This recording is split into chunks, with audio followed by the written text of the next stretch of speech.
What's going on, guys? Welcome to another episode of Freddy and Friends. And today I have my buddy Nate Todaro, entrepreneur, author, producer, health and wellness enthusiast. Anything else I'm missing, brother? Actor? The biggest one, the actor.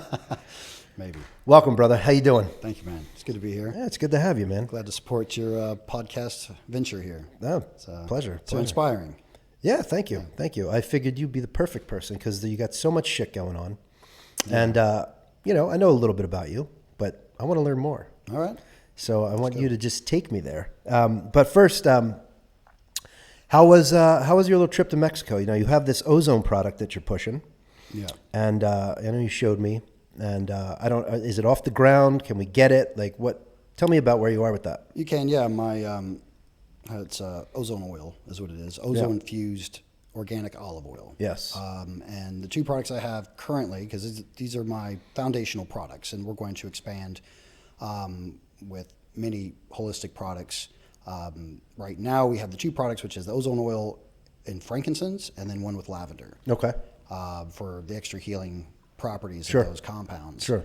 Those you can get currently on the website. The brand's 111. So it's 111. 111. So which is, spiritual angel numbers here. It's an angel number, yep. That's right. My angel was 144, but I don't know what fucking angel that was. But anyway, I saw that shit in a fire somewhere. Gotcha. Yeah, that must add value. Yeah, well, barely. So yeah, one ONE and then the number's 11. Okay. So the website's 111life.com. Okay. And that's the brand there of me and my partner, Daryl Henderson, and we have built this company to essentially want to bring health and wellness to people in a very earthy, organic manner, the way that I feel the earth has designed itself to be. Mm-hmm. I'm sure we could go on for days about the pharmaceutical companies and how, we live in a sick care environment and not a health care because health and wellness is not profitable. Right. You're not spending money on your sick when you're doing well, So they make it very difficult for people to live in a healthy environment because 100%. They make it inaccessible for certain products. There are actually the whole thing's really built to make us unhealthy so that you can keep us sick. And, that's right. Yeah. All the products making us sick are the cheapest ones on the market. Sure. So anyway, that was our mission to our I guess you could say our tagline is thrive naturally. Mm-hmm. So amazing. Yeah. So I have a lot of experience with ozone. I've been having it administered. I have an ozone machine now, actually. Mm-hmm.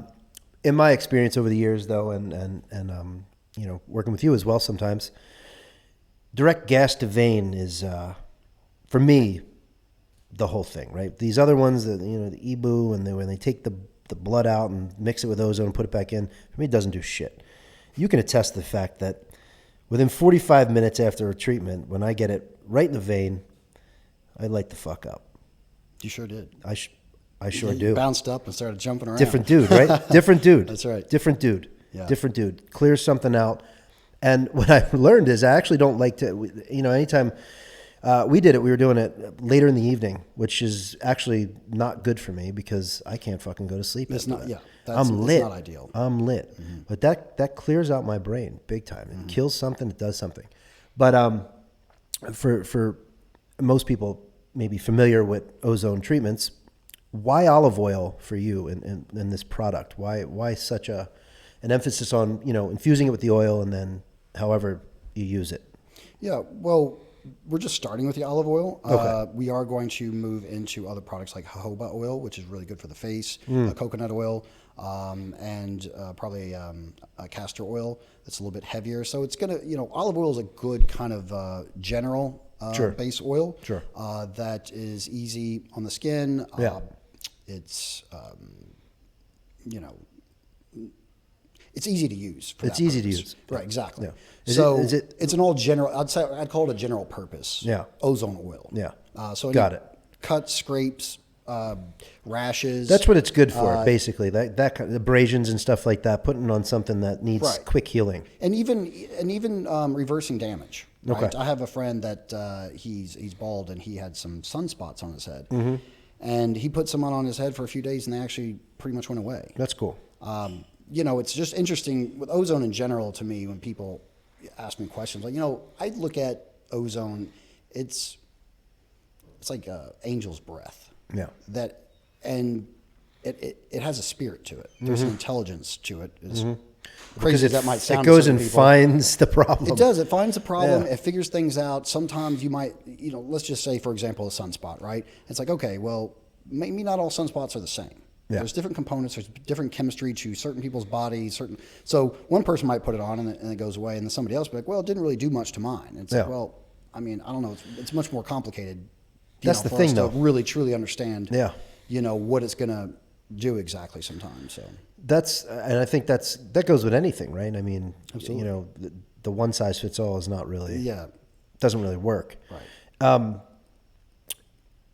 Would you say, I guess using it for spots and little cuts and stuff, what do you think you're going to branch out into in terms of a more robust kind of healing product? Well, we're doing a whole line of ozonated products. First off, I've been using. It's not for sale yet because I'm prototyping it myself, and I'm using ozonated coconut oil for my face. Okay. I have some people around me saying that jojoba oil would be better for the face. I've just been using coconut oil personally for 15 plus years as my face moisturizer. That's your face moisturizer. That's what I use. Your skin looks good. Thank you. Yeah. That's Looks all good. I use. And it seems to work well for me. So now in the past 2 months, I've been using ozonated coconut oil, and I have even noticed improvements with that. Okay. Interesting. So, moving into that space, also we want to develop activated charcoal infused with ozone. So it's going to have a double impact in pulling out toxicity out of the body as well as infusing ozone into the body at once. So that's kind of interesting. Yeah. Charcoal does work well when, you get a little stomach bug or you need to kind of quickly kind of get something out of you. Well, that to me, charcoal I'm still learning more and more about charcoal, but it's like ozone. You can use it for, two main purposes. One is maintenance. Sure. And then the other one's a detox. Sure. Or to, hit something acutely if you have something you're sick. Yeah. So what I learned at that conference I was in Mexico back in February, where I launched 111, first time it was available for sale, our ozone oil, in Acapulco. And I met, actually, him, David Wolf, and we talked about Good charcoal. friend of mine, yeah. And he said that it's the only product, at least that he was aware about, that he told me, that has consistently proven longevity in rats given to it every day is charcoal. They said that charcoal that was given to rats every day had a lifespan 30% longer than other rats. Wow. And so it's because of how absorbent it is in toxicity. Yeah. And the amount that I've studied ozone over the years, just understanding the root element of pretty much, you could say 98, 99% of all disease comes from toxicity in the body. For sure. That was proven by Dr. Warbuck, I believe, in the 1930s out of Germany. He won the Nobel Prize in science and medicine for discovering this. Yeah. And so how I now understand is that the body, it's like I look at it like a big glass, right? And it fills up with toxicity. Your body is processing toxicity every day, right? You have your liver, your kidneys, you name it. Some your people whole better body than is others. there to process toxicity. Yeah. Well, our body's designed to be able to filter all this out, but we live in a world that's, laden with toxicity everywhere. Yeah. From the paper we touch to our cell phones, everything, breathing. And so our bodies are being overwhelmed with the toxicity. And so we have this glass and it overfills. And when it overfills, that's when we have symptoms. Sure. It's not that most people are walking around sick. They just don't realize it because their body's able to, you don't have the symptoms of it quite yet. I think it brings up the point of basically, and this could be a genetic thing, and I fall into the category, it's basically like the undermethylator, a person that can actually clear toxins from their body naturally. Like you said, the body is constantly pushing shit out of it through every orifice, whatever it can do. There's people that have a more difficult time with that as well. So those people, the burden in that glass fills up much quicker and spills over much quicker. Sure. That being said, I like the idea of something. So if you're in that world where if you're even aware enough to know that this shit's going on, which most people fucking aren't, but if you're in that world where you know that you don't detox well, right? Your body is sluggish when it comes to that, and you can see those signs. You're subjected to all this shit where, you know, people want you to do this craziest shit and constantly detox. And I don't think that that's the approach. Now, what I like about what you're talking about with charcoal, I do think a small amount daily is very gentle. Mm-hmm. It's a very natural way to do it. Instead of taking all these fucking binders and stirring shit up because what they make you do is they make you stir things up, whether it's latent viruses or metals or whatever, right? Always trying to get this shit out of your body with all these other products and chemicals and whatever. I think that's doing more harm than good. I think something like just the charcoal regularly is a really nice way to just maintain it, right? For the average person.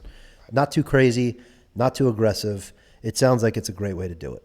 Yeah. So I love that. I really do. Yeah, I agree with you that I think that becomes people want to sell products. Yes. Companies want to push things. Oh, you need this, you need that. And things get really complicated. Yeah.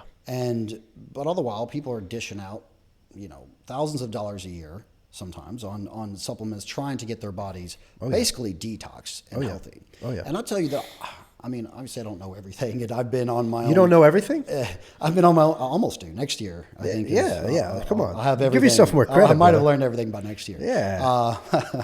But I mean, since I was a early teenager, like I just, you know, even growing up in Louisville, Kentucky area, which was not exactly the most health-prone place, and still isn't to this day. So I was, you know, kind of a rebel in a way of like, no, there's got to be. Intuitively, I just knew there's got to be a better way to live than how the general public lived there. So anyway, it kind of just put me on a journey of just learning and educating myself as much as possible, whether it's, you know, learning from other people, books, you know, but also what I found, and this is what I tell people in their own healing journey, is field tested.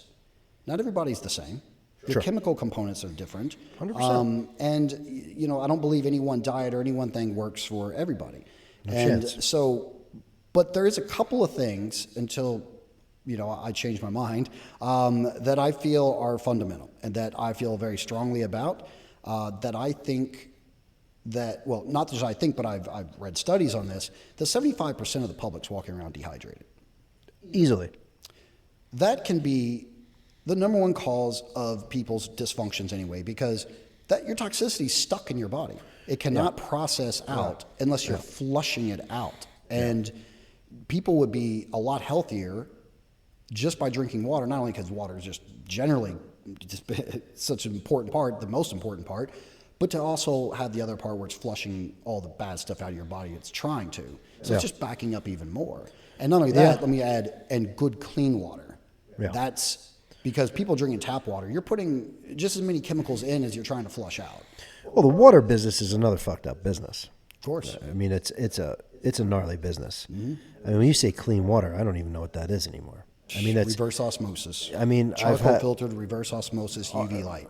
RO, yeah, I know, but then you have the question about minerals and all that, right? But I think. What do you mean? Doesn't it pull the minerals? You remineralize. So I have. Then you have to remineralize. That's what I'm saying. You have to remineralize. Remineralize, yeah. So there's a process to it. Absolutely. We can't all just go put our tongues on a fucking mountain. That's true, but let me say, like, there's machines. I have one myself. It's a countertop. You don't have to mess with all the other countertop. Yeah, of course, okay? of course. And it's a 6-part, right? It does charcoal, it does reverse osmosis, UV light, and then it goes into a glass pitcher. And at the top of the pitcher, it has a mineralite where it runs through to remineralize it. It's very simple. You know, it's a $450 machine. You know, so a couple glasses of that a day, all you need. It's all I drink. Yeah. You know? Yeah. But do you think that it sounds like people tout that you need a lot of water. I don't know that you need all that water. Listen to your body. Say. Exactly. Well, I have to drink a lot of water. I don't know why. I've been doing it since I was young, and I decided to start counting it for a few days just because I was curious what I was drinking, and it was close to a gallon every day.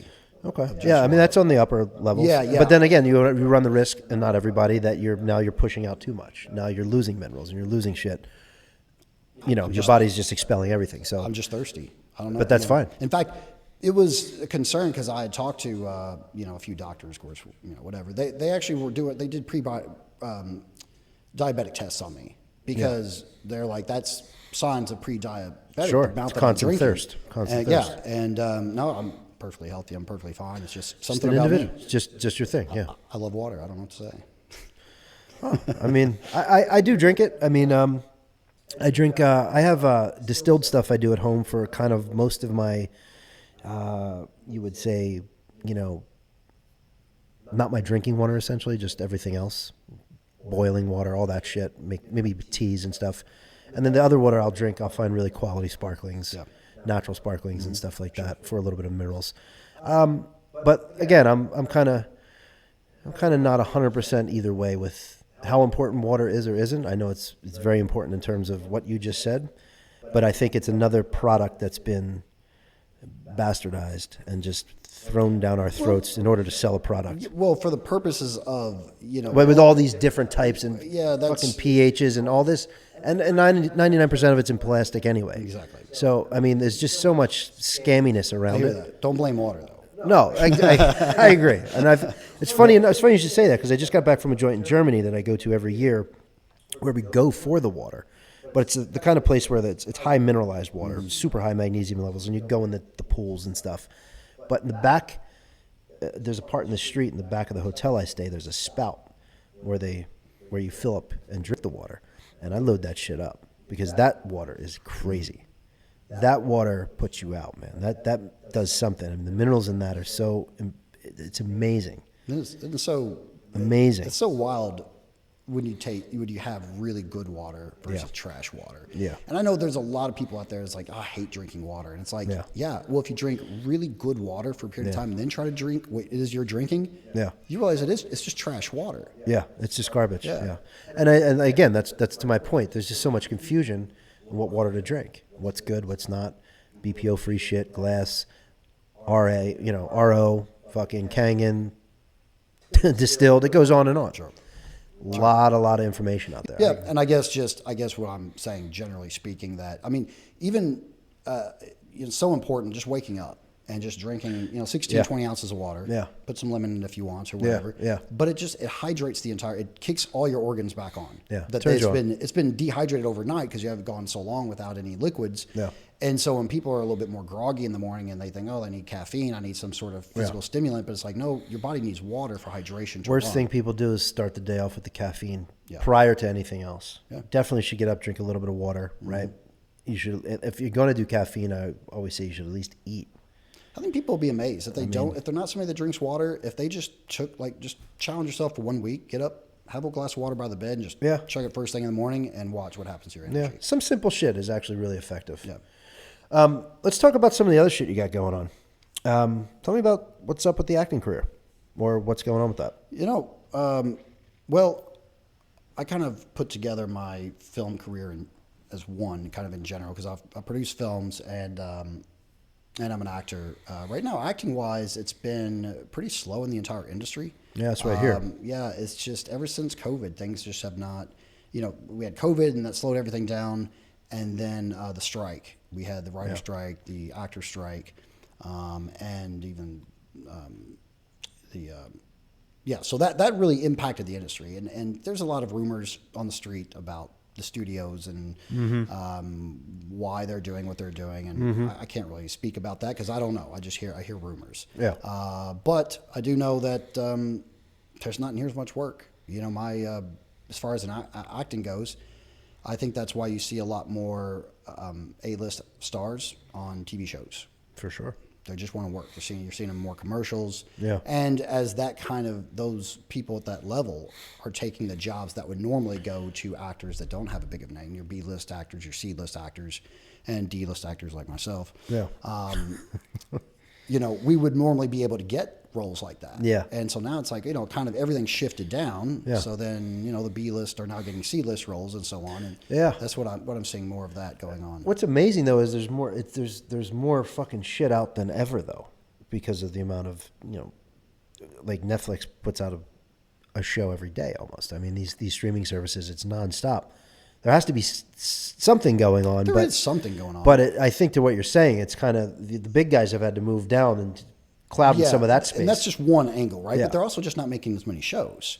So I'll that's give you an example. That's the part that's so weird to me. But I also heard this because we have some stuff cooking, and they were saying that's not a lot of shows being made right now. Right. So, but the consumer, from the consumer's perspective, it's like, how's that even fucking possible? That's all I see. Show after show. You'll notice there's a lot more foreign projects coming in. Yeah, that too. So you see, Irish, shows, films, series, coming in, places from Europe and Korea, like Squid Game, and they're bringing in. It's not that there's not product; they're just not exclusively buying it in the USA. Yeah. So, like, I'll give you an example that my acting manager, she was telling me, she's like, before COVID, there'd be 100 pilots for shows being filmed in pilot season. So during pilot season, I would have 3-4 auditions a week. Yeah. Just happening for shows, like big shows, network Whatever, shows, Netflix shows, whatever. Yeah. And now it can be once every month, one a month. Yeah. But she said, we went from doing 100 pilots to maybe like 4. Like in the last year or something. It's just not even close. So they'd be like, we would get, for actors' roles, we'd get 70 breakdowns a day, right? And a breakdown being like, here's a list of, here's a show, we need these 5 characters. That'd be one breakdown. They'd get 70 of those a day. They're getting 3 to 4 a day right now. Wow. So there's not even the opportunities. Who do you think struggling more, the actors or the musicians? Depends if you ask an actor or a musician.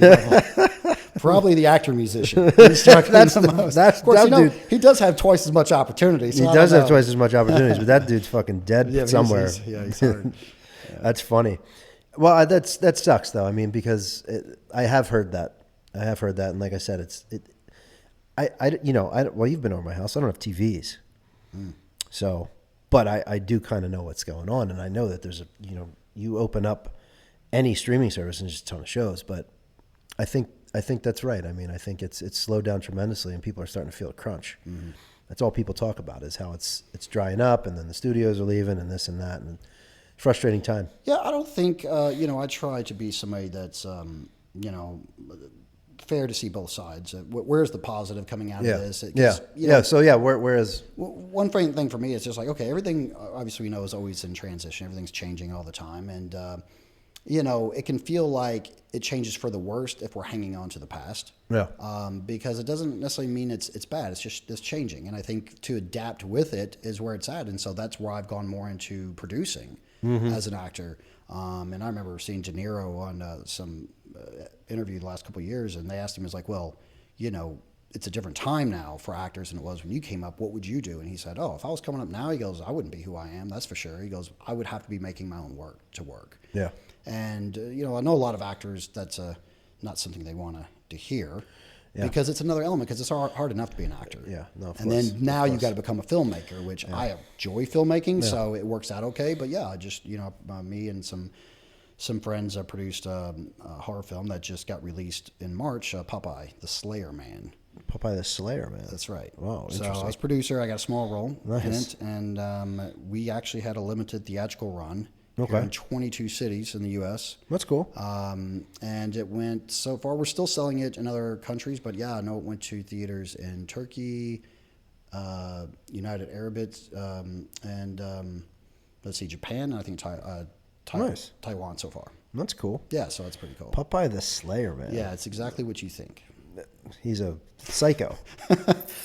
He's a misunderstood sailor. He's still a sailor. He's still a sailor. He's still Popeye? Hey, he is what he is. Okay. I guess I'm going to have to see it to find out what the fuck Popeye is. Yeah, it's on Amazon Prime. Now, it's right now. Oh, cool. On Prime, so amazing. You were saying you grew up in Kentucky. Mm-hmm. Now, you're Italian. Yes. How was that? Did you grow up like, crazy Italian mother? No, actually, it was on my father's side. It's on your father's side? Yeah. That's actually different. So my grandfather was from Sicily. Mm-hmm. So, okay. And, he wasn't the best of men, you could say. So, Okay. but, whatever. He was, he moved to Kentucky for being a salesman, and, met my grandmother, and so that's where my family grew up. What was that like? I mean, and then you moved to New York. I moved to New York back in 2018. Oh, okay. And that was, a Christmas movie I did called The Gift of Christmas. I met my co-star, Marissa Gavami, and then we ended up dating. Mm-hmm. She lived in New York, I lived in LA, so I just took a shot, moved to New York for 5 years, and then I attended a 2-year drama program there at the William Esper Studio, which is world-renowned drama school, 2-year program. And so, unfortunately, that relationship came to an end, and then so I came back out here to LA. So you were out here, and then you went to New York for that. Okay, interesting. Yeah. I know you're highly entrepreneurial as well. Obviously, you got the ozone business. What else you got cooking? That you haven't told me. I'm always taking on new ventures, probably too many at a time sometimes. I just have a curiosity and a passion for life of like, all right, what's next? I see myself as what I have coined, I live a creative life. Yeah. And doesn't mean just as a creative itself, but creative being that I try to follow my intuition, my higher guides, in that what's unfolding for me. Okay. That, and I make no judgment on anybody's path. Everybody has their own path to go, and that's not for anybody else to judge. And so, but just doing the same job for 20 years or something, and that just never resonated with me. Yeah, sure. But also, I mean, there's the pros and the cons of living a creative life. Is that there's no real consistency. But that you're telling skills. me. Yeah, I'm sure you know about it, right? You're an artist yourself, and taking on new ventures like this, doing podcasts, But you got to keep going. You also live a creative life. I would judge. You live a creative life. Yeah, it's a beautiful thing. And see what comes. Because I don't know who I'm going to be in 2 years. Yeah, I don't know what I'm going to be passionate about, where I'm going to lose my interest in. I don't know where the industry's going to go. I didn't know I was going to be producing films. Yeah. I didn't know that's my action career was going to take me. Yeah. Certainly didn't know I was going to be doing ozone. You're speaking my language because, are you a Gemini? Pisces. I don't know too much about them. They're pretty smart. Emotional.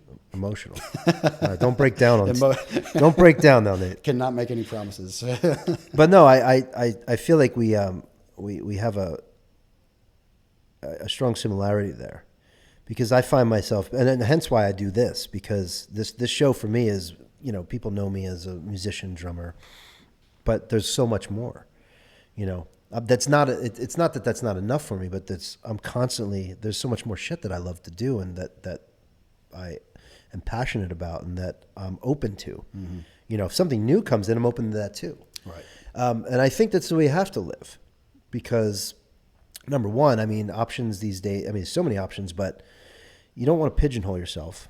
And I see you've done a good job of diversifying your lifestyle for your income, for your passions, for your fucking sanity. Mm-hmm. I think it's super important.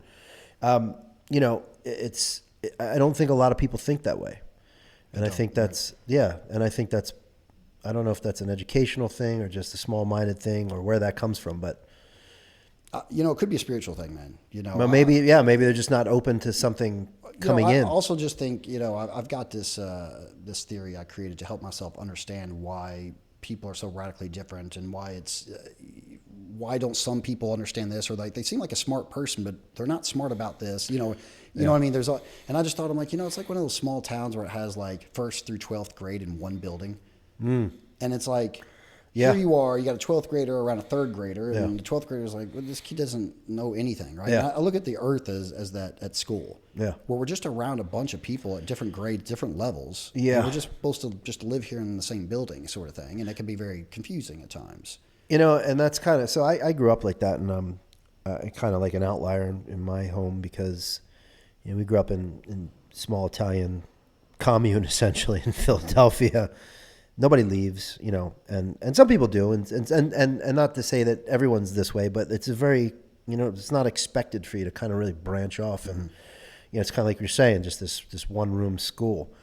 I think that through just taking some steps to go experience different shit helps give you that taste. Travel for me was very helpful. Yep. I didn't start traveling immediately, but once I started, getting out more and seeing different shit. And it could even be domestic, East Coast and West Coast of our country are completely different, right? And Absolutely. Just even seeing different, aspects of how we live in our country could be very, very insightful when you're younger. But you got to do that shit. You have to be willing to step out of that comfort zone a little bit. And I think that's where people are stuck. They're stuck just kind of being in their thing with their ilk and not really branching out. The second you branch out, you've made that step to open your horizons as far as I'm concerned. It's like the number one most important thing. And then from there, if you stay open, shit just starts coming in. Sorry. New people, new experiences, new opportunities, so long as you just keep going. It's true. All that's very true. I agree with everything you said. That it's a way of life. It's a way of life. It's yeah. a mentality. It's a perspective on. It's a philosophy of how to live life as well. Yeah. I traveled. I went out when I was 20. I went to Europe. I went to Romania and Russia, of all places. And Yeah. I was gone for 3 weeks, and I'll tell you, I came back very angry because I felt like I've been being lied to in the States. That's right. Sheltered, you're just closed off about what life's supposed to be about. And, Yeah. but you're absolutely correct. You get out and travel and you realize, like, no, there isn't just one way to live. Yeah. There's so many other ways. But I get it. Like, I know people from my hometown that they have never left the state. Yeah, I know a few. Yeah. And they seem to be just fine with that. They in fact, when I talk to them, they can't understand why you would want to go anywhere else. That's where I'm fucking stuck. And that's just, and I wonder if they actually really believe that and what that is. I know that too. Do they believe that? I guess I just wonder that about a lot of things with a lot of people. Like, do you really believe that? And then, of course, then it reflects back to me. I'm like, why do I believe what I believe? Is it? You know what I mean? But like, it just kind of poses that philosophical question, like, well, how do I know what their spiritual path is? Maybe their soul is like, no, that's the life we're supposed to live for a reason. But phenomenal point, because now maybe we look like the assholes. Oh, just saying, like, well, you should. Well, they're not wrong. I'm definitely. They're not. Yeah. So, I mean, it's a really interesting question, because at the end of the day, I mean, look, humans in general, they traveled to find new land and stuff, but they pretty much, once they found it, they fucking all hung out together and stayed put until they died. So that was kind of the way we lived. And the way we like to live now, or at least some of us, is very different than that. But is that really actually the right way? I don't think there is a right way. I think there's a right way for you. Yeah. Exactly. And even that changes over time. And even that changes over time, and you have to be open to that. Right. I think that's, and it's another great point, because that's where, when you talk about getting in your own way, is when you're just so rooted in these things that you won't let the change happen. Like, okay, I don't need to fucking bounce around anymore. I don't need to do this anymore. I'm very comfortable here. You have to understand how to accept and feel that peace and feel good in that space. A lot of people can't do that either. That's true. That's why everybody's so messed up. Maybe that's just the way that life is built. You know what they need? Ozone. Ozone. Everybody needs ozone. That's for sure. They need a fucking shot of ozone. Open that brain up. And a month-long out-of-the-country trip to just reset. I love that. Not forced. Just listen. You take that person you're describing, hasn't ever left their home, essentially. You say, listen, just let me guide you through this. Let me paint the picture for you, and you go do and experience it this way. And you come back and tell me if that was meaningful, if you got something from that. I think that's you should at least try it. This is the difference that I talk when I talk to Europeans, and how they'll get 2-3 months off a year from their jobs, and we don't. And in fact, most companies won't let you take more than a week off at a time. Right. And you'll hear people say, it's like they can't ever rest on vacation because it's not enough time to disconnect from their life, and then they're already thinking about when they're getting back and what they have to catch up with. And I found that last 2 years ago, I decided to take myself on a 6-week trip after I finished drama school, and I'd been running a business. I had a restaurant that I built, a barbecue restaurant back in Louisville. I had for 5 years, and I had just sold that, and I was flying from New York to Louisville every weekend, running my restaurant, going up to school, and then I had an Amazon business that I was making my main money from. So I was constantly busy for years. And then I sold the restaurant, got out of school, and I was like, you know what? I need to reset. Yeah. The funny thing is, even though I was pushing so hard in my life, I get down to Tulum, and I got a nice little place, tropical little place with a little pool, and I'd sit in that pool, and it took 5 days. In those first 5 days, I was full of anxiety. You're going wild, yeah. I'm like, what am I doing here out in the jungle? Yeah. I'm wasting time. I'm wasting my life. I'm not being productive. Right. This is ridiculous. Right. There's no point in being here. Yeah.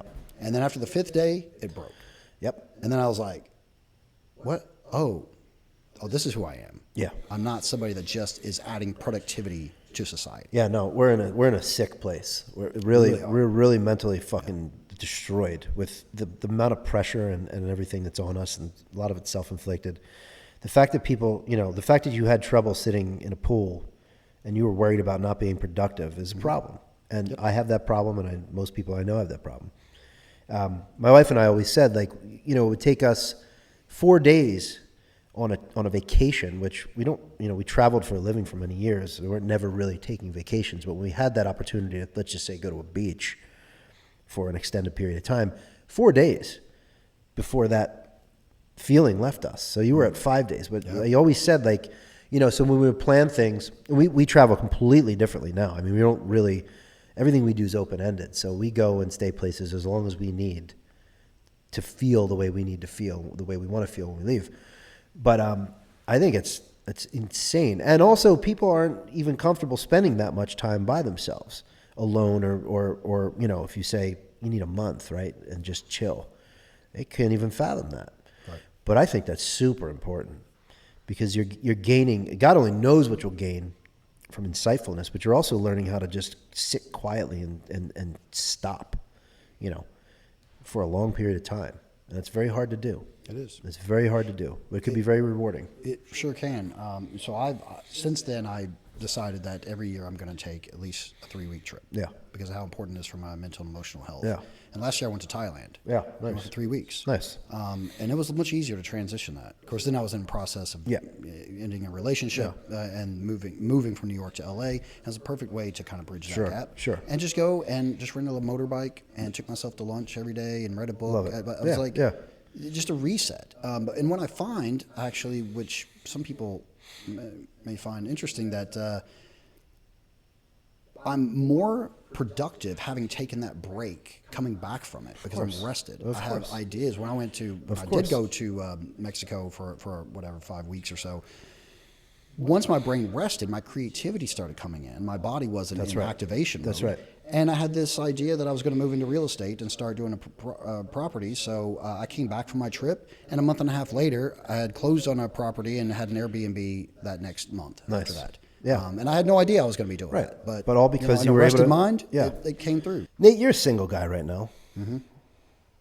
Dating scene's got to be a fucking disaster. I can only imagine. Yeah. How's that going for you? Like, what is the current state? Well, give me some insight. I tell you, I've been single for about a year and a half, and I took solid 1 year to just enjoy being with myself, getting kind of back to neutral and whatnot. But getting out there, first thing, dating apps. It seemed very promising, in some capacities, because, I was on a little bit back in like 2017, 18, but not much, and they weren't as popular as they are now. Sure. But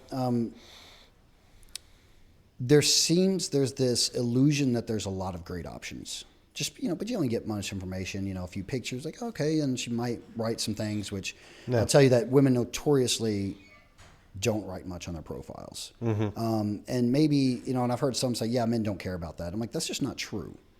Because maybe the men that you would want do care about the depth. A little more advanced. I'm not just impressed with physical beauty, because, okay, then what? What else do you have to offer? Right. And I feel that, when women give one-word answers to like their prompt questions, like, oh, I go crazy for, and they'll just put music. I'm like, oh, that's fantastic. That gives you a lot to work with. What do you want me to do with that? Yeah. That gives me nothing. Yeah. And so, there's just this constant of, I see women, and I can't speak about the men because I don't date men, so I can always see the women's profiles. Yeah. But if I was going to give advice to a woman, if you are struggling, fill it out. Fill it out. Give me something about who you are, what you're interested in, because that's what I'm going to base it on. I'm like, okay, you're cute. Okay, fine. Yeah. What else you got? Yeah. So I see there's a lot of laziness there. Yeah. They just think it's just easy. Yeah. They don't need to. I'm just going to give you one. They don't need to. Picture. I like music. Come and get it. And it's like, you do realize this goes both ways. Right. Like, to me, that already says this is not a good match for partnership, because you're not willing to put in much work into attracting a mate. Yeah. My judgment is that you're not going to put in much work to keep a mate. Oh, there you go. So I'm like, that's that first judgment that I come across. Sound. I mean, obviously, Yeah. Maybe some people are just shy about it or something. I mean, that's Yeah. a possibility, but I can't help but say, well, use AI and help write something. I don't know if you're struggling to write something, but try to make some effort. Get a girlfriend to help you out, something like this, because that's the first introduction. Yeah. But that's one aspect. But I was saying that there's been a lot of women that say they've never even been on a date that I've texted with because there's too many options. Yeah, wild. That they get overwhelmed. Yeah. And they don't know how to make a choice. Yeah. In doing that, so that's been a problem. Do you think that some of that Me Too energy coming through on those dating apps, but they're just, we don't give a fuck. He's coming to me. Yeah. Well, I ain't got to do anything. I have some thoughts there that the Me Too movement, I think, was a necessary recourse to a lot of sexual subjugation that women have been dealing with for a long time. Certainly necessary, but I think that for every positive thing that happens, there's always the shadow side of things that are there and that come out in society. It's just kind of the human nature. And what I have seen, observed, and seen podcasts, people talking about this, is that where masculinity became synonymous with toxic masculinity, where if you say masculinity, people started, women, especially younger women that I saw, but they would say, oh, it's toxic masculinity to be masculine. And so there was this kind of social reform of men to feminize them. Yeah. And meaning that, what do they say? Men and women, we're equal, but we're not the same. Our biochemistry is different. When women don't realize how much, I think sometimes, the power they have over men. I mean, men bend over backwards for women. It makes them feel important. It makes them feel like they're doing something. Men want to feel important, that they're doing something. Right. And if women are not allowing men to be a man in that, let them support you in some capacity. They want to carry your bags. They want to open the door. They want to like help you with this household thing you need. It makes them feel important. Sure. And I feel that there's, not all women, of course, but there's a certain segment of women that feel like, no, I'm a strong, independent woman. I want to do everything myself. And it's like, well, you're pushing potential men out of your life. For sure. Because there's a sense of like, of course you could do these things. Yeah, of course. But if you're not allowing space for a man to help you with that, then you're not. It's going to be hard to form a partnership with somebody. Interesting. You're coming across this, apparently. You're the fucking... No, for sure. For sure, there's this. I feel like women doing, and I've heard women talk about this. I've actually dated a couple that said that they either wanted a provider type, which means essentially once you're together, like move her in and pay for everything. She doesn't work because she feels feminine that way. Yeah.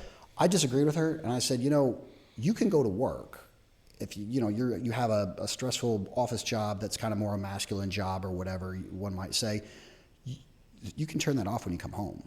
And if your man is, and to be softer with him, to be more gentle, you don't have to be the boss that you are at work with him. Right. Because this is where there's a disconnect with the masculine and feminine balance when it comes to, at least I'll speak about hetero relationships. Sure. That, there is an element of what we find attractive in each other, those qualities. And, wherever you want to be by day is one thing, but when you're with your partner, there's got to be a change that you both have to find with each other. Yeah. That I think that has been a lost art, and I think that's why there's a lot more single people than there's ever been. That's statistics right now. And what's happening? Why are people dating less? The relationships are shorter. There's more situationships. There's this sort of thing. And I think part of it is that people don't want to compromise. They don't want to adapt. And I think we talked at some point, and you mentioned as it gets harder as you get older. Because people get set in their ways. Yeah. Well, maybe they don't know how to adapt, but either way, they're not adapting. It's a skill in and of itself. Yeah, of course. Where you have to say, my therapist had a good therapist for a long time. He would tell me, he said, you don't have to have everything in common with your partner, but you have to have the same values. The values have to be aligned. So you both don't have to want to play volleyball. Yeah. But you both have to appreciate health and wellness. Yes, the values have to be aligned. Right. That's where the success lies. And I think, for me, finding the things that make somebody unique and appreciate those qualities, because I think too much is what's happening is, and this may be men and women, so I don't want to speak just about the women, but they'll find one thing they don't like and make that the 99% of why they're not going to do it. Yeah. And it's like, you'll never get into a relationship. Yeah, you ain't going to make it with that. Everybody's got their own little things. Yeah. But it's like, what can you be adaptable around? Like, all right, that's just something silly, you know, that they do or whatever. It's like, that doesn't mean they're not a good person. Yeah. They're not a good guy to date. Yeah. They could be a great guy to date, but, you know, I don't know, maybe he's terrible at forgetting to cut his fingernails. Right. Okay, and there's plenty of women to be like, yeah, his fingernails too long. He's out. He's out. Sure. And it's like, dude, come on. My wife. That's where he needs a woman in his life to remind him to cut his nails. It's a good point. It's a good point. Yeah. When do you see yourself shacking up with someone next? Shacking up. Do you mean like moving in? I mean, I guess it's my way of asking you, like, this is a long road, it seems. It doesn't seem like there's like an easy solution for a single guy like you right now. You know, luckily I have a few single guy friends. Okay.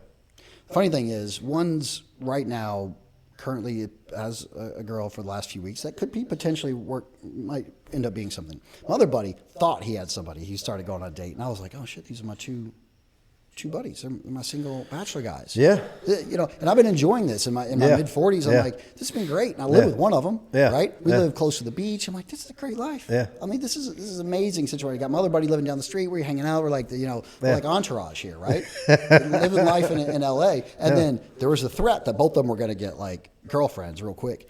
And I was like, shit, what am I going to do? Yeah. You know, and that's when I kind of started getting on the dating apps, and I was just like, oh, this is terrible. You know. Yeah. And but you know, it is interesting how you get just even one single buddy for a guy, and you can get by a lot easier than if I didn't have any bachelor friends to hang out with. There would be that pressure to like, now I got to find somebody, because what am I going to do? You know, just sit by myself all the time or whatever. But I forgot your question. What was your question? The question was, it's hard as hell. I mean, do you have is there a timeline for you, or is you just... Yeah. We'll see. Like, life has a funny way of just, surprising you. You know, I could sit there and say, I don't know, man. I could see myself single for 5 or 10 years, and then life's like, yeah, I got you. And then later today, I meet somebody. You know, you just never know what's. You walk out that door, and she could be right there. You just never know. Yeah. You know, all I can control is like, for that first year, I was just like, my heart is shut right now, as I'm just getting back to good myself after a long relationship. Yeah. And I'm not available. Yeah. Now I'm like, I'm not looking. I'm more open. Mm-hmm. You know, and to me, that's more of a way to be of like, let my higher self, the higher guides, decide how the inner workings of my life is going to unfold for that right person. Because if I feel like if I try to force it, and that's why I got on the dating apps for a few weeks, and I've since shut that down, because I'm like, this is too random. Yeah. This is too random. And I did go on a few dates, and I'm like, okay, based on the pictures, even have a short phone conversation, you get a glimpse. But one thing that I found so much more profound is the energy you get with somebody in person. Yeah. Right? For sure. That's it's just not even a close comparison. It's not even a close comparison. Yeah. Because if I would have met any one of those girls I went on a date with, if I was just standing next to them in a coffee shop, I wouldn't have been interested. Exactly. And then there's the other girl, right, that maybe, I might meet, my next relationship. Yeah. And she's like, oh, yeah, I was one of those girls that didn't write anything in my profile. Yeah, it could possible. Be one of those, right? Where she's like, yeah, I don't know. I just don't know how to write it. But you're not going to find out without that. But I would never have swiped on her. Right. Because of that. Right. Because of my own judgments. Right. It's a pickle. It's a riot. I mean, the dating world is like the Wild West right now, what's going on. And, so some days I complain about it, and other days I laugh about it. And then, it's a game, because, I know women and men alike do this. They'll show their friends, like, oh, look at this guy, look at this one, and they'll talk about it like it's a game. It's a swiping game. It's a fucking swiping game. And very few relationships actually come out of it, But, can't be many good ones coming out of shit like that. No, man. I think there's, and plus when you're doing window shopping type of activity, you can just filter people out. We talk about a lot. I've heard other researchers talk about how a lot of women want 6 foot over, $150,000 a year plus, and there's like 0.6% of the population like this that are single. That's not a big pool to fucking fish from. That's not. And that's what every woman wants. No, and and there's thoughts around that. It's like, why do you need a 6 foot guy when you're 5'2"? 5'9" is plenty tall, right? It's towering over you. Yeah. What is this about this connection that's going on in our society about masculinity for not all women, like I said, but some women have like, oh, the height. There's this protector, I guess, kind of image in their head, but my judgment, that's pretty primitive way of thinking. Super primitive. Yeah. I mean, if we were truly in primitive times, that would make sense. That would make sense. Maybe there'd be an edge there, but in this day and age, it really doesn't fucking matter. So my thought is that for the last 10 years, the pressure's been on men to evolve and to become a more evolved man, the more evolved person, with their emotions, with their sensitivities, with their compassion, all good things, and we should. Yeah. Now it's time to turn the spotlight. I believe women have a responsibility too. Two things: one, to learn what they were encouraging men to become, to learn how to not only work with an evolved man that has a higher emotional IQ that they've been talking about. Yeah, because this is what they want. So they say they want it. And I've been on some dates with women because I see a lot of those profiles. They're looking for a high EQ. A lot of them are that way. Yeah. But then actually, because I've done a lot of my work, when I speak to them, they have no idea what to do with me. They don't know how to respond to these questions, these things. And they're not used to a man being able to communicate as effectively as I'm able to. Compared to, and it's not even really an example you could paint. It's simply that you can fucking speak, and communicate, I can understand myself. Yes, you're just in tune and aware. That's what it actually means. Yes. Yeah. Right. It's not like you give me this phenomenal example of it. You're just fucking aware because you've put the work in. I'm aware. I'm aware of my shortcomings. I'm aware of my strengths. Whereas most people have no fucking clue. You ask most people why they do what they do, they'll say, I don't know. Right. No clue. No clue why I did that. Zero. Never even putting a thought into it. In fact, confused, you even ask the question. Confused. Why? As if there's an answer to be had there. Yeah. Right? It's pretty funny. It's pretty funny. Yeah. And so I think women just, I think just naturally, generally speaking, they have a higher EQ for various reasons. Yeah. And I think they can get by with having a superiority over men, okay, until a man supersedes that. Right. And then now it's like, oh, you went from like the senior in high school to the freshman in college. Right. And you're no longer the top dog when it comes to say your EQ level. Right. And then there's an element, I think, of, they become unattracted to it all of a sudden. Well, it's a threat. I mean, that's all it is. I mean, it's just some kind. It's not even. It shouldn't be perceived as a threat, but it's confusing. Right. When you're dealing with men that have the EQ of an ape, 99% of the time, it makes them simpler, right? Right. You're just dealing with simple-minded people. And then you deal with someone that's got their shit together and has this sense of awareness. It's scary. Yeah, because the EQ in general, just having emotional intelligence, is a neutral thing. It's neutral. It can be used positively and it can be negatively, right? And the shadow side to emotional intelligence is you can manipulate the shit out of people, especially men that have no idea. And women have they have the superpower of being able to manipulate men positively or negatively. Absolutely. To get them to do good things for themselves or whatever. They can be pulled around pretty easily by their nose. And what I find though is that when I have called women out for their bad behavior, their emotional manipulations that they're used to getting away with. And I'm like, no. That's abusive tactic. That's an abusive behavior. Yeah. And they've never been called out like that because they haven't had somebody that understands it well enough that's been able to not only pinpoint it, but to express it to them and have the confidence to actually reflect that back. Sure. And let the outcome be what it is. Sure. They don't like that. No, they don't like that. They do not want to be called out. So how do you get them to like that? I don't. That's their own word. But I'll tell you this. You don't. That I know my value when it comes to women. And I'm not going to tolerate bad behavior. No. No more than I'd expect them to tolerate it with me, right? No. They call me out on something, I'll consider it and really evaluate that. I'm like, you know what? They're right. I need to change my behavior. I know I'm going to make mistakes. That's cool. But to me, the most important quality when it comes to choosing a partner is one's desire and ability to work on oneself. Yes.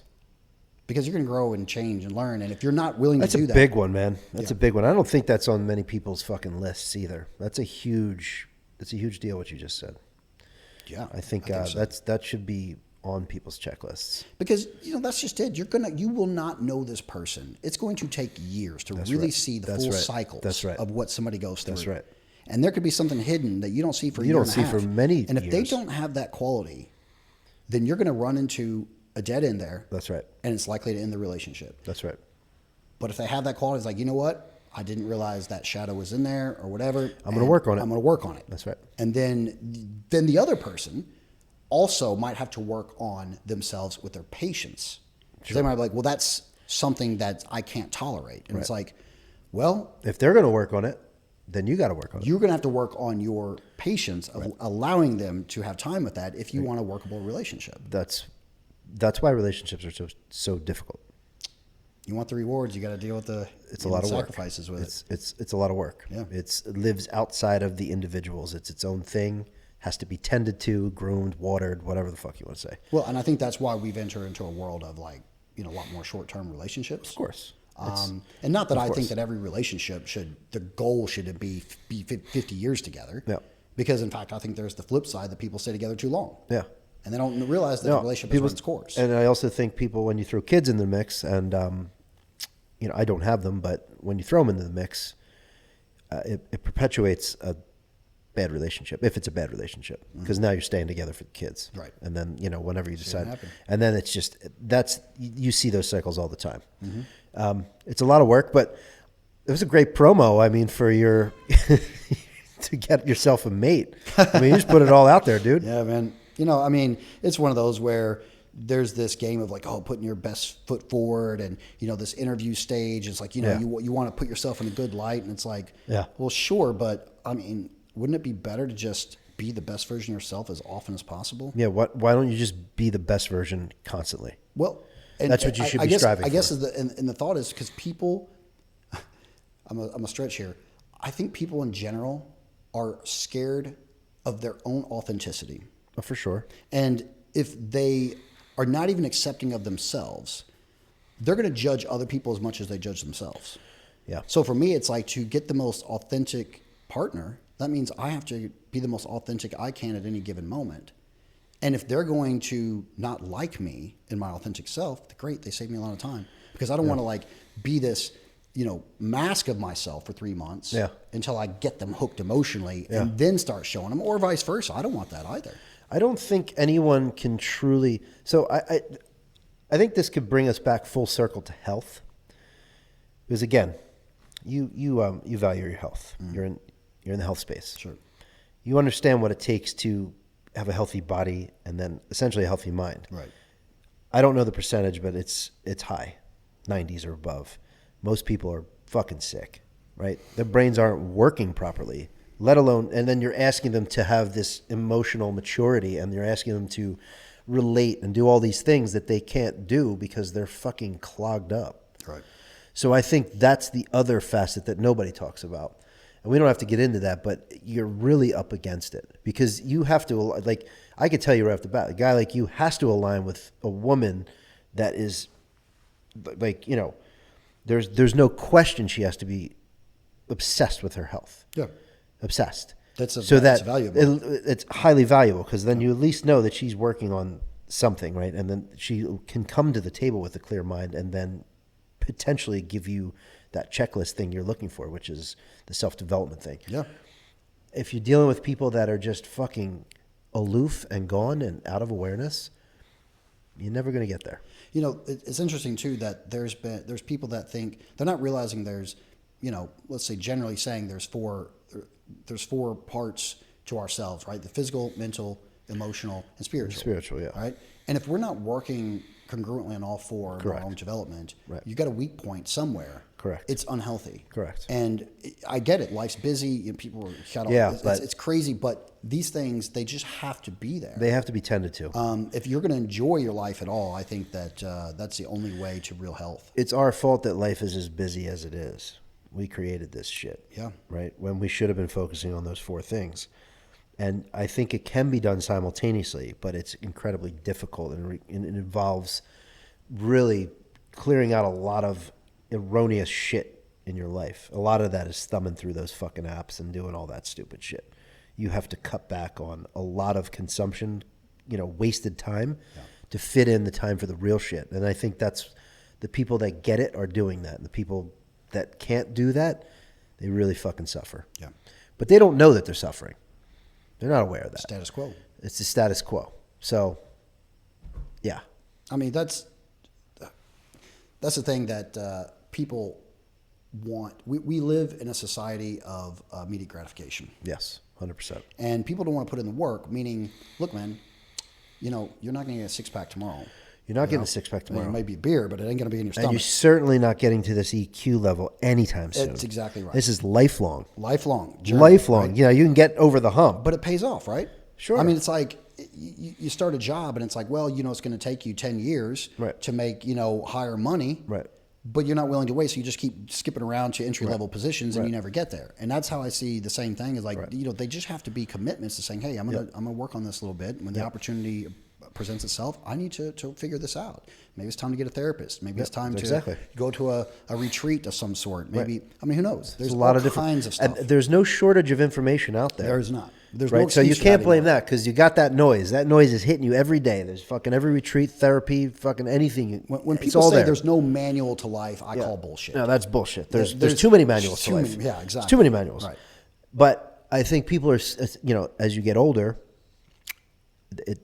more fear starts to set in. Well, I could have did that in my 20s and I would have arrived by now. But now I'm 40 and now I got to start thinking about this shit. Not going to do it. And then guess what? You wake up one day and you're 50. And you still don't know shit if you didn't But you start still the journey. could do it. Yeah, of course. It's still worth doing it. It's still worth doing it. But I think people are afraid of that. So it's unfortunate. What are they afraid of, really? They're afraid of the work. They're afraid of the work. They're just lazy. At the end of the day, they're afraid of the work. Or they're clogged up to the point where they can't they're at capacity. They can't muster up the attention or the bandwidth to do something like that. They don't know where to put the other shit. They're not willing to give up whatever it is that's in the way. I just felt I didn't give myself a choice. Once I hit about 30, I was severely depressed. Barely left my apartment for like 6 months. Yeah. Heavy suicidal thoughts. I dealt with a lot of complex childhood trauma, and it's a whole other story. I lost 2 brothers, one to suicide, one to in a car wreck, both 18 years old. And it finally came to a head where I was just like, I am not enjoying life. This is terrible. This has been a miserable experience this first 30 years. A few joyous things, obviously, that happened here and there. But generally, my program in my brain was like, this sucks. Yeah. So I understood why my brother killed himself. I wasn't mad at him. Yeah. He told me, he was like, this sucks. And I'm like, I get it, Wow. So after he did it, I was like, shit, he beat me to it. I can't do it now. I'm like, I can't put my family through that. Yeah. So then I was like, well, fuck, my only option is to do the fucking hard work. Right. So I committed to doing that. And it took 4 or 5 years of constantly working at it to get through just to break through finally at that. Yeah. And then for the past 10, it's just like, okay, it just keeps getting better and better. But I created the habit of it became non-negotiable that this was going to be the thesis of my life was my internal development, which, kind of comes back full circle when you're asking me, like, what does it mean for you to be a man or whatever? I was like, this is what it is. It's my inner self-development to constantly be the best version of myself, or at least the process of becoming the best man that I can be is how I started, because I certainly didn't feel like a man when I was locked in my apartment and couldn't barely even work in my own business. Yeah. That's not feeling like a man. No, you're speaking to the choir, man. At some point, it hits you, and you got to go down this path. Fortunately, it came to you somehow, right, that you needed to do that. And for a lot of people, it's not knocking on the door loud enough, I guess. Right. Yeah. I mean, at some point, I think somebody has to just say, I'm tired of this shit. Yeah. I want to do something different. And I think that's, especially in the older generation, I've heard a lot of that term where they say, well, that's just who I am. Yeah.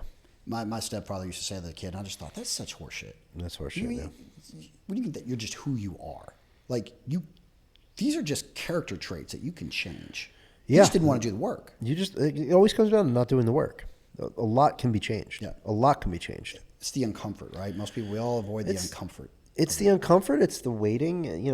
People don't have fortitude. That's what it is. The immediate gratification. You ain't going to change your character traits quickly. No. And you feel But like they're a fraud changeable for a while. Yeah, right. But they're changeable, and there's plenty of information out there. You find your modality, That's right. and I think that's also part of the, what's daunting about it is you don't know what to do, which path to take, how to do it, and that fact that you're going to fail and all that, and people just can't handle it. But this is where I feel like we talked about traveling earlier. That when somebody needs to have everything figured out in advance, Yeah. Joseph Campbell, the old philosopher, he said, you got to leave room for the gods, so to speak. Absolutely. Right? And Absolutely. that's where like traveling without an agenda is it's an adventure and not a vacation. That's right. And to have time if you be able to, but I just see life as that, as like, see it as an adventure of going on your path of your own healing, of your own finding, creating who you want to be. Yeah. Takes you on a journey that you'll not be able to plan for. That's right. That will give you amazing adventures. Relationships that, for me at least, have given me my best relationships is through that journey of discovery that I could never have planned for. Like I never knew I was going to be doing ozone, but through it presented itself to me, I took it and realized this is a path I want to go. Yeah. And here I am sitting with you. Yeah. And if I would have just been scared of like seeing what life was bringing me and just like, hey, where is this taking me? Because I want to evolve more. I want to become better. Right. It's a way of life. It's a way of life. And it gave me a life by living that way of life. More so than I could if I just stayed in my hometown and got a job and just, that's it. 100%. But that's maybe that's not for everybody. I don't know. I can't speak of that, but no other way to live for me. So. I think it's so you're single, obviously, it makes it easier, right? But I think there's an important thing to note here. If you are a couple, I think it's still important to take that space to do those solo trips. Now, they don't have to be 3 weeks, but they have to be long. You should definitely break off, and you have to do something long enough to where you can reestablish yourself and go through that process. Again, it's depending on people's situations, it's going to be different, but my wife and I, we do that occasionally. Yep. We need to do a couple trips without each other so that we could just be us, and I've been doing it for many years. So I don't need a week. I don't need that much time anymore. We just need a couple days to channel it all, and to absorb and just to fucking stop and think. It's so important. It is interesting how, we think about that, especially with partnership, right? Where, people say you're attached at the hip and, but really there's an addictive component to it. There's an addictive component to it, and there's a codependency that becomes unhealthy. Yes. And I was listening to a podcast with Dr. Joe Dispenza. Yeah, sure. I like Joe. Yeah, Joe's good. Yeah. He's great. Really cutting edge. He's helped a lot of people. And I was listening to him a few months ago, and just something really made sense because they did a study on this, and I can't get it exact, but generally he was saying exactly what you're saying, that people need to spend time alone. Yes. Actually, on a chemical level of our bodies and what happens that they noticed in the brain and whatever, that we tend to forget who we are. 100%. Because humans just naturally with mirror neurons, we take on the qualities of the other people we're around. It's so true. Yeah. And then we don't know what we're actually bringing to the table if we don't separate long enough to know the difference. There's a healthy way to do it, and there's an unhealthy way to do it. And just as long as you do things, you figure out the healthy way to do it, it can be very, very, very rewarding. Yep. It's so important. I always talk about it. So it's interesting that, him actually saying like, well, when you're not around your partner or you're, whoever you're around the most, your friends or, whether it's even your dog or, your partner, whatever, your wife, husband, that when you're away from them, and like, oh, I miss them. It's like you're actually going through chemical withdrawals. That's right. So that's where the uncomfort in people can mistake in that, like, well, I mean, yeah, sure, you can love them, but what you're feeling isn't because you love them so much. Yes. Is why you're doing that. It's like, no, you're feeling withdrawals that you don't know how to stand on your own individually. Yeah. Which you can, my opinion is that you'll be a better partner when you're more secure with who you are individually. It's so true. I mean, I do think, and I think it's tough to get into relationships as you get older. It's just harder to, because partly because of what you said, when you live by yourself for, if you're in your 40s, and you've been pretty much single most of that time, like you really do get set in your ways, and it just gets further and further the older you get. Makes it a little harder to meld with that person, because that is required in a relationship. There does need to be that gelling, but you do have to bring your own individual persons to the relationship. Correct, It is difficult, but you don't ever want to lose that sense of who you are, and that does happen, and that's why these kind of things that we're talking about are absolutely essential. Yeah. I would never want to be single at this stage of my life. It seems very difficult and challenging, and no interest. So, but I see what's going on, but it's crazy, man. It's absolutely crazy. The dating world right now, I'm single, been single for a year and a half now, and it's not pretty. I can tell you that. Yeah, it's got to be messy. And look, but back when I got fucking hitched, I mean, there was no dating apps or none of that shit. No, we were talking about cell phones were just becoming a thing. Listen, I've been watching some podcasts, and Diary of CEO, Stephen Bartlett. I don't know if you watch him. I think his podcast's great. Yeah. And I've watched several of him where he's had some dating experts or whatever talking about this, and because I'm keeping a pulse on the dating world out there and what's happening in our society when Keeping it comes a to pulse relationship. on it. Yeah, because I'm like, obviously I can see the shift. Something has changed. Yeah. Since the last time I was even single back in 2018. Yeah. And I'm like, what is going on here? And I'm like, and then I hear more and more people talking about this on podcasts. I'm like, all right, there is a cultural shift that's been happening. And just, learning more about about that, and then how actually dating apps, people have had some success there. But overall, I think it's damaging. And a lot of these experts are finding, when they're doing the studies, the same thing. Yeah, I mean, you got to gear up for being single at this. It's creating. It's a game. Swiping is a game. It's a not fucking it's game. Not really This is not relationship hunting. This No. is a video game. Yeah. Yes. Yeah. It's not serious. Yeah. It's not. Right? No. I mean, it's a lot of time wasted. It's a lot of. I know you could also just be doing it to satisfy whatever urge you're pursuing at the moment, right? You don't even have. So I'm saying there's more options than just ever before. That's the biggest problem that they've shown this in studies, that humans are best suited with small options. You open those floodgates and we're fucked. I'm sure it was at that jelly brand Schmuckers or something like Smuckers, that. yeah. Schmuckers, yeah. What is it? That should be called Schmuckers. Schmuckers. I think it's Smuckers. Smuckers, okay. Yeah. Anyway, I think it was them. And they did a study and they found that I can't remember exactly. It was something like their sales went down when they brought out like 20 different types, because they found that people they get overwhelmed with too many choices, and they actually don't make a choice at all. Decision fatigue. The amount of women that I've texted with on those dating apps that tell me they've never been on one single dating date, actually met up with somebody in person. Yeah.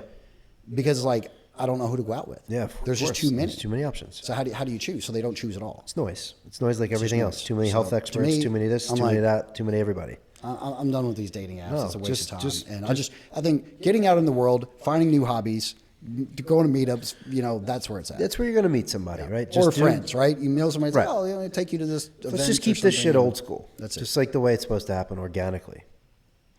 We always come around full circle as humans, don't we? I We got to learn the hard way. I think that's what we're seeing. Yeah. Tell me about your Amazon business. Yeah, it's not that interesting. Far as it cooks a little bit though. It was, something that I had manifested to, because I had my restaurant and then COVID hit and it was, obviously took a nosedive and I was barely keeping it open. But I needed to figure out a way to make a living, and so I have a buddy. He actually was a producer on Popeye as well, and he'd been doing reselling. He just go Goodwills, thrift stores, this sort of thing, and buy pallets, and he just reselling. He was making a good living off doing it. So I just talked to him, and then I kind of started just doing that. I was going to discount liquidation stores and just. So you were physically hunting shit for a minute at first. Yeah, you don't do that anymore though. No, I don't do that anymore. I've made some good relationships with some liquidators that I can buy products and then I'll repackage, sell it back to Amazon, send it in, or eBay. Yeah. And, it's good. I work on my own time. How much time do you spend doing that? Now, maybe, 15 hours a week. Okay. So that's pretty significant. I mean, it's not that's a couple hours a day. Yeah. Yeah. I still have to work at it. Because you're still selecting products. Yeah. I'm still doing that. Yeah. You're high. Okay. Yeah. So they're probably, for the bulk of it, it was 25, 30 hours a week. But it was You're making most money, profitable thing I'd done. Yeah. You know, Yeah. and so it was good, and it wasn't it's not stressful. It's not like a restaurant. That thing was killing me. Yeah. And so it was consistent. It was good, but I knew I was like, I'm going to do this for a few years. This isn't like what I want to do with my life. No, but like, is that something that you could scale a little bit? Can you get someone to do can you replace yourself, or is your eye for product so fucking good that you're? I'm already in transition of that. So you replace yourself. You cut back on, you go to 2 hours a week probably, because if you're not picking products and responding to emails or whatever you got to do, then. Yeah, that is my goal for the next year. I want to build my health and wellness brand 111. Yeah. That's my transition out, because that's going to be a much bigger, thing to do. Yeah. And this is something that I've kind of maxed out what I am willing to do with reselling. What you're willing to do, yes. What I'm willing to do, because I'm not passionate about it. Do you just go, so do you just strictly go like biz 101 on it and just try to scale it a bit, or is it just you don't even have the energy to? I scaled it to the point where it is. Okay. And I was happy to do that. Like I learned a lot, and because I had been doing business, I've been an entrepreneur since I was 22. I opened a coffee cart in the mall when I was 22 is kind of where I started that. And then I had a coffee shop for 7 years when I was 27. And then I went into a full-scale bar, restaurant and everything. So I got a lot of experience with business. And then I was like, you know what? I want to go smaller as far as the responsibility and overhead. That's the thing. And then end up that being the most profitable thing I did. But, I wouldn't have been able to do it so effectively if I didn't have the experience that I had. Got it. Kind of self-taught with everything. And so, I was able to scale it pretty quick. That's cool. And then I put the energy into doing that. But now it's like, okay, intuitively, I'm like, this is coming to an end. I'm not trying to get rid of it because it is still one of my main incomes. Yeah. But it's also I know that I'm transitioning out of it. And your handing heart's it not off. there. I even have somebody that's already working for me part-time. That's a friend that I'm going to be handing this over to once my other business can kind of sustain me. So. Yes. It's the way to do it. If you lose interest, then.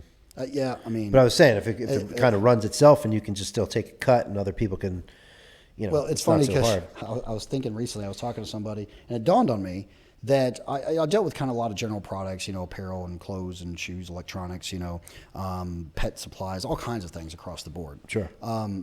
But in the last 6-7 months, it seems that predominantly I deal 90% women's shoes. And I thought, you told me this. Oh yeah, and then I thought, I'm just the e-commerce version of Al Bundy. And I was like, should we just put a little? Should we just get a little? And I was like, oh no, I got to do something more in my life. wait, that's so fucking funny, man. But can we just? That was one of the funniest TV shows of all time. That was great. That was maybe the best comedy out that I've seen. I mean, it was strong. Yeah, he was a riot. Yeah, he was really something. I missed it. It was my favorite when I was a kid. Oh my god, I was obsessed. Yeah, that whole thing was that poor guy, man. He was just a miserable. Oh, he is unbelievable. I think one of the funniest moments I'll never forget, where I don't know, whatever was happening in the show, and his kids and Peg was giving it to him, and he just was hating his life, and so he decides to go skydiving, and they're going to jump out the plane, and the guy was like, "Wait, put on your parachute." And he just goes, no, I don't want it. Yeah. Oh man, he had enough of his life. Oh, it was so good, man. He had that fucking grin. Oh, it was so good. Yeah. That's funny, man. Let me hit you with a couple questions. Yeah. What's one habit that changed your life? Something you implemented? Meditation. Okay.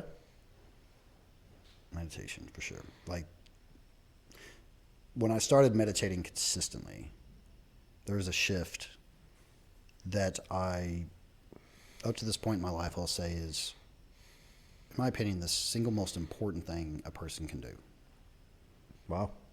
Is to quiet the mind and sit with yourself, sit with your feelings, and tolerate them for 30 minutes to an hour.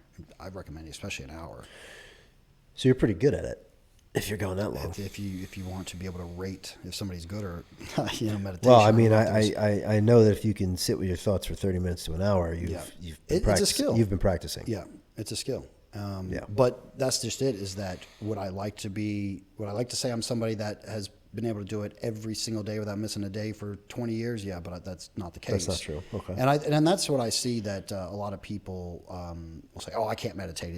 I can't sit still," or "Oh, it's too hard for me," or "It's not for me." Yeah. We tell ourselves all kinds of excuses, but it's I'll get out of the habit. I might travel and this and that gets me out of the habit. Yeah. Then I'll bring myself back around to it. It's just a practice, right? Practice, it's this interesting thing. Just like getting out of the practice of meditation and getting back into it, it's the same thing while in meditation. It's like, well, it's not about seeing how long you can stay with a clear mind. It's about bringing it back to presence when you drift off. Your thoughts drift off. Sure. It's not about getting it perfect. Sure. It's about the practice of it. And it's if you're treating it that way, then you shouldn't get pissed at yourself when you can't get to it. I had a great spiritual teacher that would teach me, don't judge the judger. Don't judge the judger. And that keeps you elevated above your own ego that wants to criticize. Yeah. When you do, I'll just stay on this for a second. When you do find that time to do it, and when do you insert it in your day? Before I go to bed. Your nighttime. And I feel like that's where I would. And then right when I wake up. Oh, sometimes it's twice. Okay. Yeah. But if I'm going to say consistently what would one be is before I go to bed. I feel like that's where I land. Mm-hmm. Something about that time when everything's the morning, things are rising, right? The cortisol wants to kick on, the body wants to turn on. Seems like that's kind of like the opposite of what should be, with the meditation. So at night when you're winding down, seems like it's a perfect time.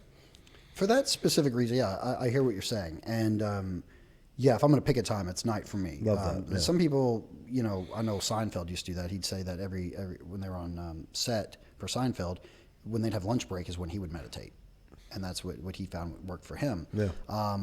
For me, when I do it in the morning, I'll do a different type of meditation where I will do my visualizations then. Okay.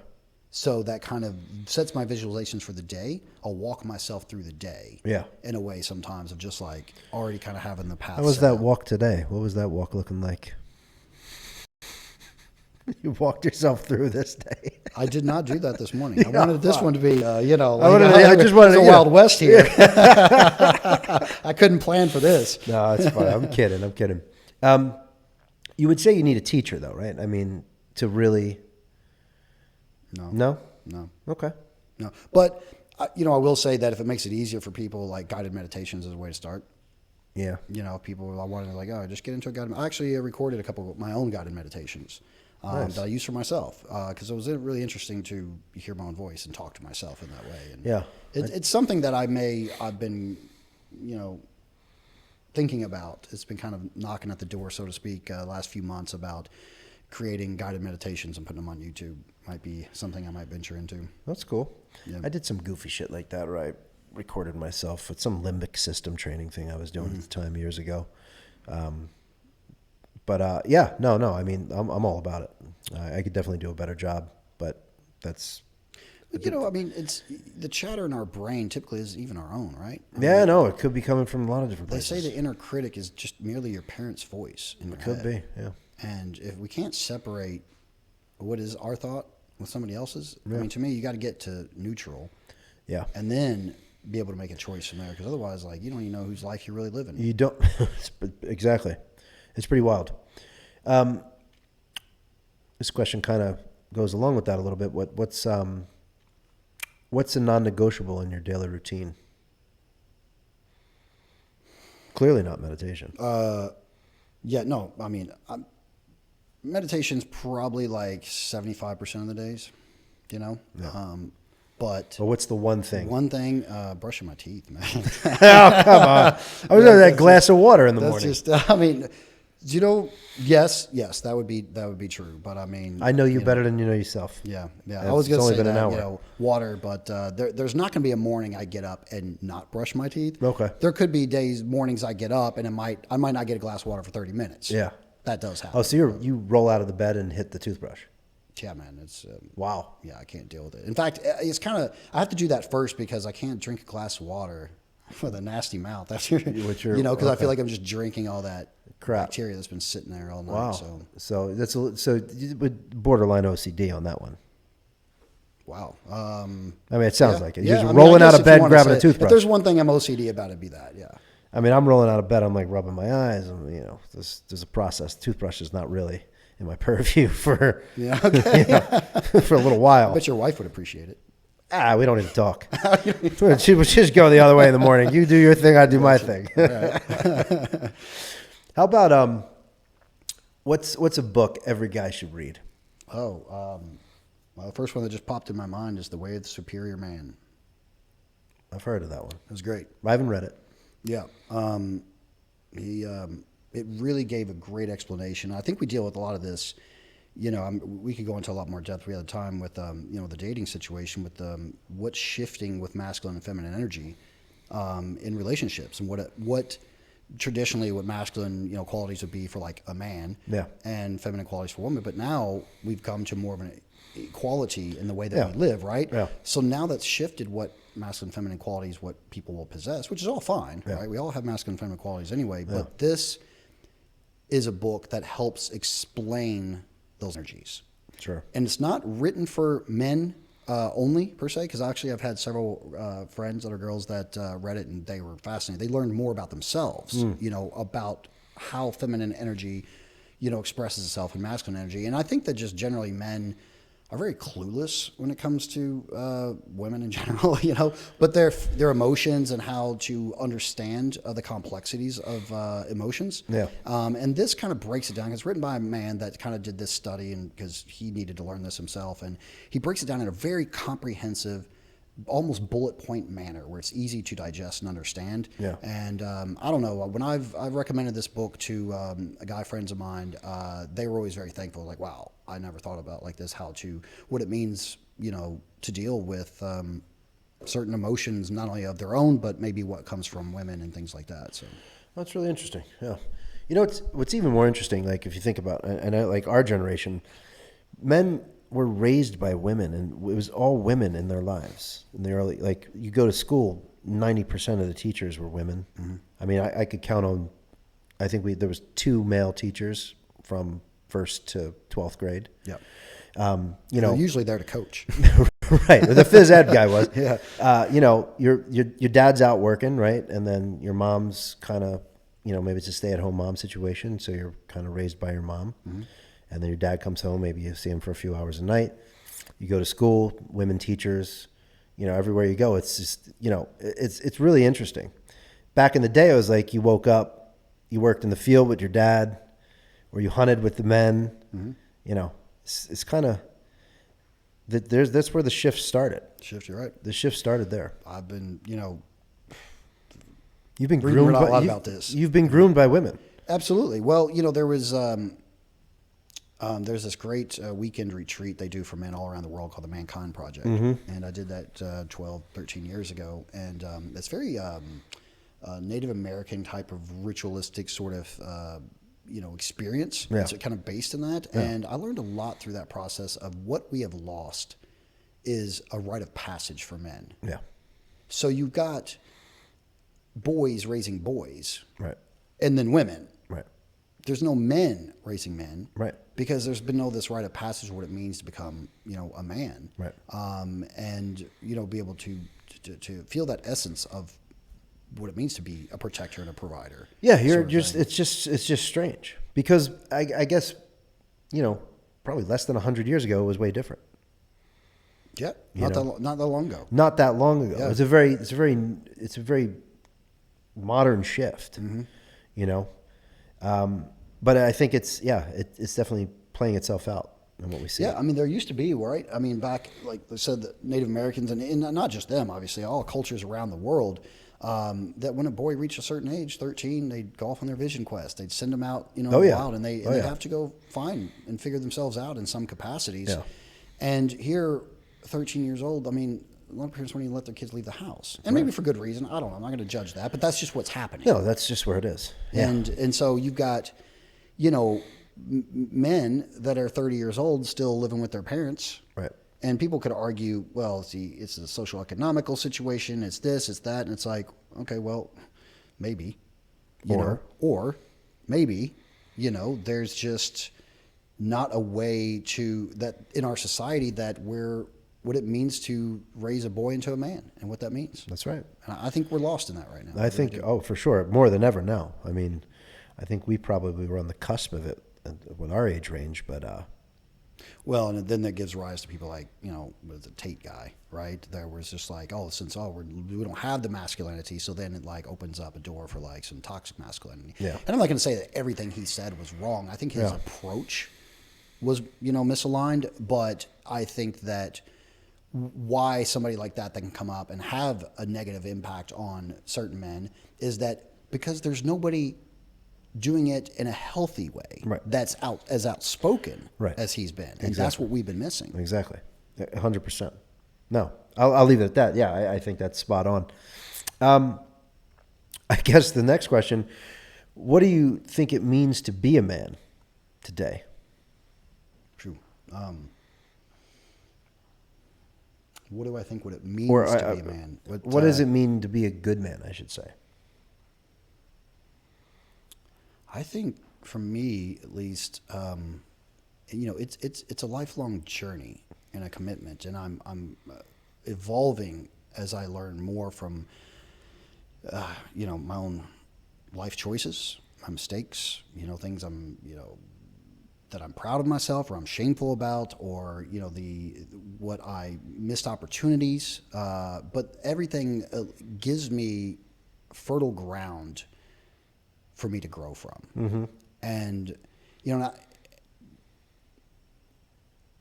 but as a man specifically of what I think a man is in our society is that commitment to personal growth and development to become a better person in general, and to not only harness the natural strengths of being a man, what that means, like being a protector type, standing up for people that don't have the physical abilities necessarily, or the strength to maybe, but also I think the emotional strength is what's really missing in our society. Oh, for sure. Men being so disconnected from their feelings but been shamed when they do. And I think that there's an aspect where you were talking about women raising men, that I hear a lot of women, and especially on these dating apps, they say, they want a man with emotional intelligence. Yeah. That's the They'll always want that, yeah. But I also find the funny thing is most of them aren't ready for that. They're not. They don't know what to do with a man that has emotional intelligence. Correct. They just know that they say they want it until they but get they it. don't And really they're know like, what, oh, wait. Yeah. This is challenging because I've done a lot of my own work, and I still have plenty more to go. Don't get me wrong, but also more than most men because I found it of value to know myself as well as possible, to be able to communicate and express myself has been a long journey for me. Sure. And but that's what I mean. It's interesting because there's women that maybe haven't done their work. That's right. They might see that as a weakness. Yes. That's not masculine. Yes. Because traditionally it wasn't masculine for a man to express himself, to show vulnerability, to weep, to share something that's been bothering him or something. He's like, nope, bottle it up. Yeah. And in women, I think have this idea that, oh no, he's this warrior, and he's got to he can't show this weakness because that's too feminine. Yeah. And I've actually seen women talk about these things on how, I thought I wanted that, but then once I got it, it's like I didn't find it attractive. And it's like, well, that kind of puts us in a bind now, doesn't it? It's a fucking bit of a But regardless, to answer your question, being a man, do it anyway. Yeah. Be the best version you possibly can of yourself, being a well-rounded individual and showing up in the world. And in that book, The Way Superior Man, what I really love, he's like, what it means to be a man is to stay on a man's purpose. What's your life purpose? And being on that purpose is where you will find your fulfillment. Yeah. And women may come and go out of your life. Yeah. But if you stay on that purpose, then you can't be thrown off your track. That becomes what you're here to do. And whatever one decides that is. But And you found your purpose? I think ultimately, it's that's a fucking great question. Thank you. I'll say this. This is what I think we've been kind of taught. A purpose is something exterior, right? Somebody might be like, "Oh, my purpose was to be a firefighter," right? It's a profession, it's a career, it's something like that, right? That's kind of what we've been told as men. Right. And I'm shifting that narrative for myself and saying, no, your job is not who you are. Right. That's not your identity. Because you have 20 jobs, so Dude, I've had you more. can't, you can't identify with that. I've had more than that. No, I'm saying Oh, currently yeah, you're doing exactly 30 my point. things now. You can't identify with that. Dude, I was a firefighter for a while. Right. You know, I did that. I've done all kinds of different things in my life. So in some ways that has impacted my self-esteem, especially when I was younger, because I'm like, dude, society is going to judge me on what I'm doing for a living or how much money I'm making as a man. Yeah. And I'm like, well, I'm struggling at all that. So what's that mean? I'm not a man?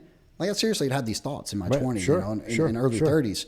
And I didn't ever want to be a firefighter. But in my early 30s, I went and did it. Yeah. Why? Because I was like, I'm in my 30s now. I have no consistency. Yeah. I have no real direction in career because I was all over the place doing different businesses and traveling around and moving around. And, you know, and I was like, this isn't what it means to be a man. Yeah. And now I'm in my 30s, women aren't going to be interested in me. I'm no longer, you know, the brooding, artsy type in my 20s. Now I'm the broody, artsy type in my 30s.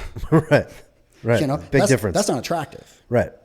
To women. Right. And so that was like, well, you know, that was a motivating factor for me. Sure. And then, you know, as I've developed more and more, I'm like, dude, I continue to have new careers. I didn't know I was going to be in real estate. Now I got an Airbnb and I'll probably get a second one. Yeah. You know, like I said, ozone, you know, and developing a health and wellness brand. I didn't know that was going to be on the plate for me. So I can't really judge it based on my purpose being a job or a specific business. And maybe some people can, that's their thing. But for me, I think it's the constant commitment to a spiritual evolution of myself and following my intuition more and more about what life, why I'm here, is an unfolding of a story that I don't know the ending to yet.